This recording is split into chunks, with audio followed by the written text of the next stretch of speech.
kita masuk ke sesi tanya jawab. Ana berikan kepada para jamaah. Nah, tafadhal.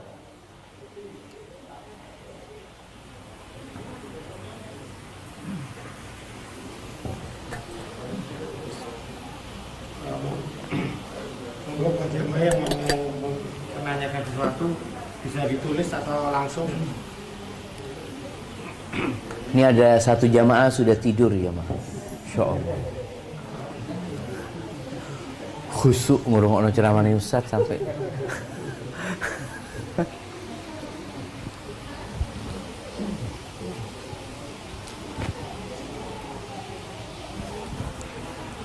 Ada pertanyaan buat Ustaz dari bapak-bapak dan umat.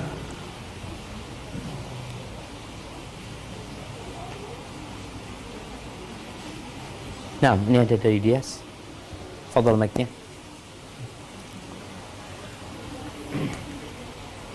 Ustaz, bisa dijelaskan tentang lupa tentang budak yang melahirkan tuan, Ustaz? Itu penjelasannya bagaimana, Ustaz? Nah, iya. Jadi ada masa, mungkin sekarang sudah nggak ada jemaah, itu sudah lewat ya. Udah lewat, ada masa banyaknya perbudakan. Jadi ini berkaitan dengan seorang yang menggauli budaknya. Kemudian budaknya itu lahir menjadi tuan untuk ibunya. Budaknya itu kan anaknya merdeka, ibunya masih budak gitu. Seperti itu. Ini ada khilaf di antara para ulama, apakah ketika seorang budak melahirkan tuannya, otomatis dia akan bebas gitu loh. Nggak bisa diperjualbelikan lagi nanti ibunya itu. Ini ada masalah. Tapi yang jelas, fase banyaknya perbudakan itu telah terjadi. Di mana satu orang punya 70 budak, punya 80 budak, punya 100 budak. Itu telah terjadi. Walaupun sekarang perbudakan itu sudah ya, Islam ini berusaha untuk menghapus perbudakan. Tapi ketika ada perbudakan, ada hukumnya. Di antara hukum yang berkaitan dengan perbudakan ini, seorang yang punya budak perempuan, dia boleh menggauli budak tersebut gitu. Tapi nanti ketika anaknya lahir, anaknya itu merdeka, sedangkan ibunya budak gitu. Ibunya adalah budak. Dan boleh jadi ada orang merdeka yang menikah dengan budak. Jadi ada orang merdeka karena dia nggak bisa nikah dengan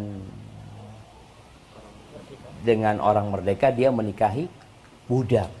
Tapi biasanya hukumnya itu nanti ikut milik majikannya. Jadi anaknya yang lahir itu nggak ikut bapaknya, ikut pemilik budak tersebut. Seperti itu. Ini beberapa yang berkaitan dengan perbudakan. Anda sendiri sudah banyak lupa dengan hukum-hukum perbudakan karena memang ya harapannya tidak terjadi lagi perbudakan. Walaupun kalau sudah ada perbudakan, ya bapak-bapak ini bisa beli budak gitu ya. Ketika dia nggak mampu menikah, mamanya ana daripada menikah lagi, Ustaz repot Ustaz, ana beli budak 7 umpamanya. Itu boleh gitu jemaah. Diperbolehkan seperti itu. Tapi orang itu boleh menggauli budaknya sendiri loh jemaah. Bukan budaknya orang lain. Jadi Sarah, istrinya Nabi Ibrahim itu punya budak. Siapa? Hajar. Yang dikasihkan kepada Sarah. Nabi Ibrahim nggak boleh menggauli Hajar. Sampai Sarah memberikan Hajar kepada Nabi Ibrahim alaihissalam. Ketika jadi milik baru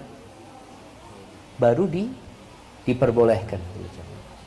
Barakallahu fiikum. Nah,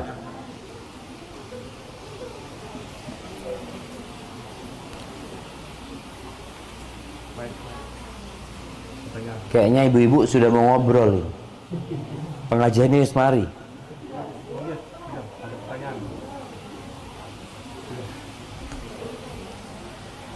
Kepada ibu-ibu barangkali ada pertanyaan.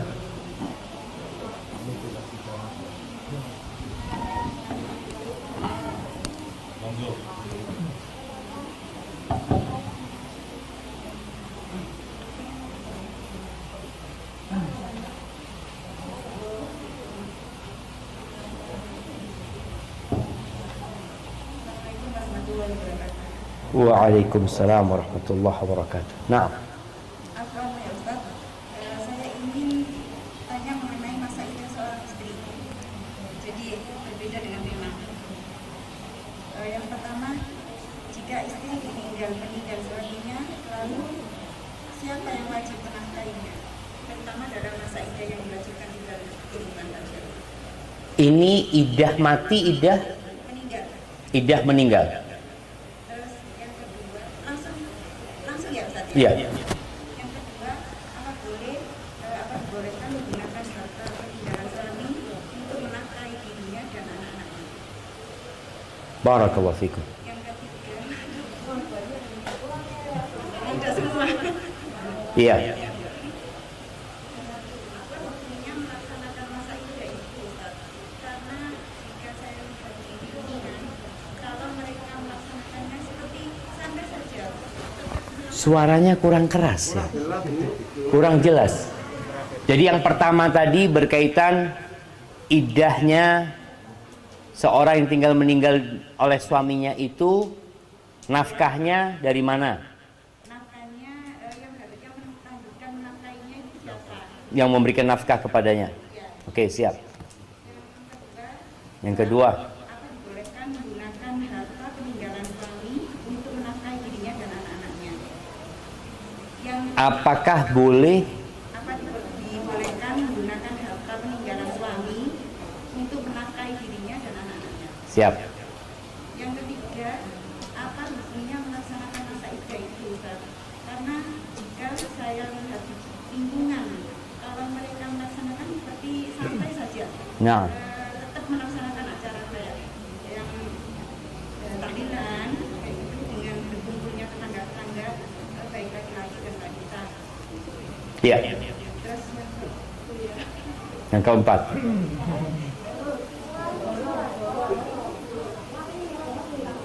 gimana? bagaimana syarat-syarat yang wajib dilakukan bagi istri yang melakukan masa idah tersebut yang sesuai syariat? Siap. Barakallahu fikum. Baik, nanti lanjut lagi. Baik, yang pertama berkaitan dengan iddah. Ketika meninggal dunia, beda dengan ketika diceraikan. Ketika diceraikan, suami kan masih ada.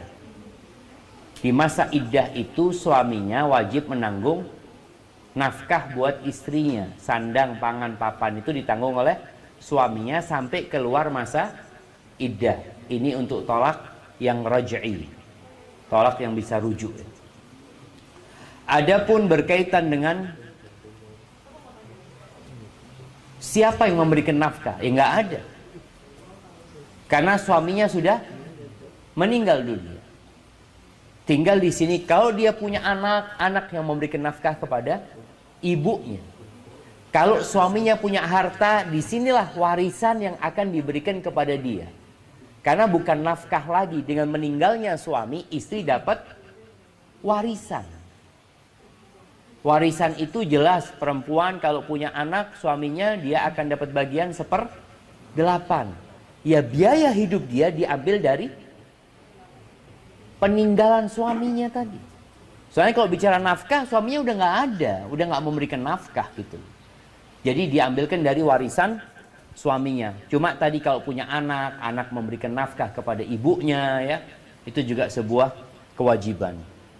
Kalau dikatakan apakah boleh seorang ibu mengambil nafkah atau menafkahi dirinya dan anak-anaknya dari harta warisan, itu harta sudah milik mereka. Milik ahli waris. Maka tolong segera diselesaikan. Kadangkala di harta itu ahli warisnya itu ada orang lain, orang tua. Bagian orang tua diberikan.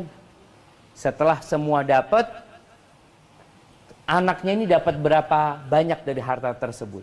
Umpamanya sisa buat ibu sama anak itu 1 M. Ya dilihat mana yang punya anak, mana yang punya ibu. Untuk membiayai anak-anaknya itu diambilkan dari uang mereka. Dari warisan tadi. Kalau mereka masih kecil, hati-hati, harus amanah ya. Karena mereka anak yatim. Boleh ibu ini menggabungkan. Ya Ustaz, anak kalau harus memisahkan uang anak sama uang anak-anak, repot kan Ustaz. Ya udah digabungin tapi dengan cara yang baik. Atau kadang-kala ada anak yatim yang ikut sama pamannya. Dulu jamaah, di awal Islam, itu anak yatim itu dimasakkan sendiri, dibelikan sendiri. Jadi takut mau makan sama anak yatim, karena takut makan hartanya anak yatim. Tapi kemudian diperbolehkan dicampur. Jadi kalau masak anak yatim ini, berapa kilo kalau makan sehari umpamanya, kalau mereka bertiga, umpamanya dianggap setengah kilo, buat yang lainnya, setengah kilo, ya udah masak 1 kilo, kan dicampur ini kan. Tapi jangan sampai orang tuanya ini butuh setengah kilo, anak yatim yang butuh setengah kilo, tapi yang punya rumah 3 on, yang anak yatim 7 on. Ini berarti dia makan bagiannya anak yatim. Maka ibu harus berhati-hati kalau dia mengelola hartanya anak yatim tadi. Jadi bicara nafkah, maka dia ambil nafkah dari, bukan ambil nafkah ya, dia menafkahi diri sendiri akhirnya dari harta warisan yang telah menjadi hak mereka. Karena dengan meninggalnya mayit itu, kewajiban mayit selesai sudah, kecuali yang berkaitan dengan utang dan wasiat gitu loh. Urusan nafkah sudah nggak ada lagi kewajiban dia. Taib. Kalau berkaitan dengan apa lagi? Oh ya, orang yang iddah. Ana terus terang jamaah, ini menjadi PR buat ana. Ya, sama ustaz-ustaz yang lainnya juga, ketika melihat masyarakat, orang yang ditinggal mati suami itu, berapa lama harus menunggu? Arba'ata ashhurin wa ashra. 4 bulan 10 hari. 4 bulan 10 hari. Dia nggak boleh bersolek ya. Dia terus harus menutup auratnya. Dia nggak boleh keluar rumah kecuali ada perlunya. Ini di masyarakat kita kayak nggak ada apa-apa. Seperti tidak terjadi apa-apa. Ya dia keluar ya membuka auratnya, kemana-mana dia pergi. Kadangkala dia juga masih berhias. Sampai anak bingung. Apakah memang ada pendapat yang seperti itu? Tak cari-cari di buku fikih, belum ketemu ya. Tetap masa iddah itu dia menunggu, dia tidak keluar rumah kecuali ketika ada keperluan. Kemudian kalau keluar rumah pun dia tidak boleh berpakai celak atau menampakkan kecantikannya, nggak boleh. Sedangkan di masyarakat sepertinya nggak ada hukum iddah itu. Jadi kalau bicara iddah ini wajib. Allah Azza wa Jalla mengatakan yatarabbasna bi anfusihinna arba'ata ashhurin wa ashra. Mereka harus menunggu selama 4 bulan 10 hari. Jadi bukan main-main gitu. Hanya saja ya mudah-mudahan kita berharap para ulama ya, para ustadz khususnya yang di kampung. Karena ustadz di kampung ini kan berinteraksi dengan masyarakat langsung. Mereka datang ketika ada orang meninggal dunia. Mereka ngurusin jenazahnya. Harapan anak, mereka juga bisa menyampaikan pesan Allah ini kepada keluarganya. Orang kalau iddah itu seperti apa sih? Karena terus terang masih banyak yang bukan banyak mengabaikan ya. Apa mereka nggak ngerti, memang nggak paham gitu. Ini terjadi jamaah. Barakallahu fiik. Nah, terus apa lagi ibu? Kewajiban istri yang iddah, Iddah tadi kan udah disebutkan. Jadi iddah yang syar'i itu dia tinggal di dalam rumah, tempat tinggal suaminya meninggal di sana, kemudian dia tidak keluar rumah kecuali tatkala ada keperluan, kalaupun keluar diharapkan tidak di malam hari ya. Kemudian dia tidak boleh bersolek ya, dia meninggalkan hiasan walaupun di dalam rumah dia nggak berhias. Kadang-kala ada perempuan, ya anak kan kalau nggak pakai lipstik itu kelihatan pucet ini itu, tetap dia nggak boleh. Dia nggak boleh. Barakallahu fiik. Nah, silahkan. Bismillah. Assalamualaikum warahmatullahi wabarakatuh. Waalaikumsalam warahmatullahi wabarakatuh. Ustaz,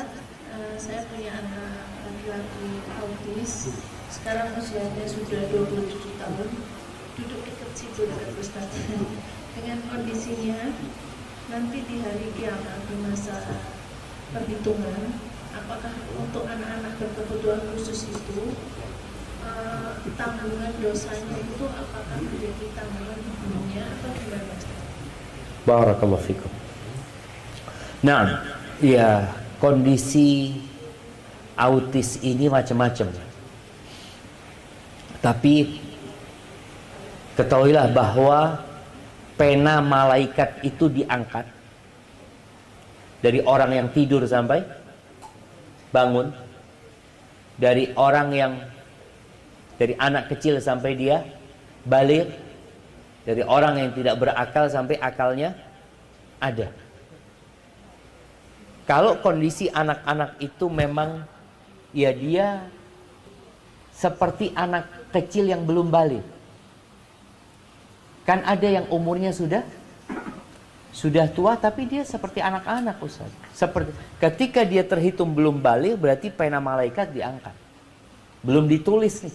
Walaupun umurnya sudah lewat.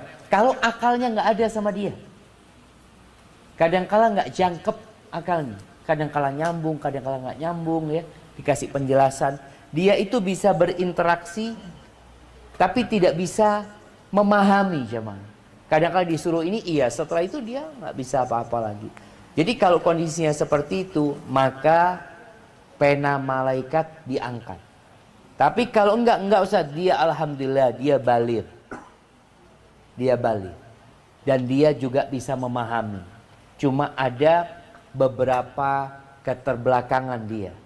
Maka berarti ya Allah mengatakan fattaqullaha mastata'tum, bertakwalah kepada Allah sesuai dengan kemampuan kalian. Artinya orang tua bagaimana semaksimal mungkin ngajari anak itu. Karena ada anak yang diajak sholat nggak bisa. Sholat Allahu Akbar, dapat 1 rakaat jalan dia. Oh berarti memang dia nggak paham. Tapi ada anak-anak yang alhamdulillah. Anak pernah isi kajian di Jakarta nggak salah online itu untuk tempat anak-anak autis sampai mereka bisa hafal Quran. Jadi mungkin kondisinya beda-beda ya, nggak sama seperti itu. Hada wallahu a'lam bissawab. Nah.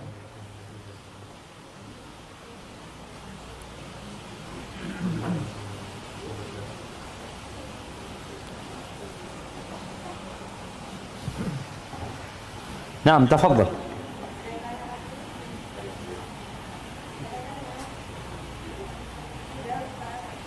Alhamdulillah. Sudah kan? Barakallahu fiik jamaah. Alhamdulillah. Kita juga sudah lega di sini. Bapak-bapak, semoga perjumpaan kita hari ini diberkahi oleh Allah Azza wa Jalla. Semoga ilmu yang didapatkan bermanfaat buat kita semua, bisa kita jalankan dalam kehidupan ini. Subhanakallahumma bihamdika asyhadu an la ilaha illa anta astaghfiruka wa atubu ilaik. Assalamualaikum warahmatullahi wabarakatuh.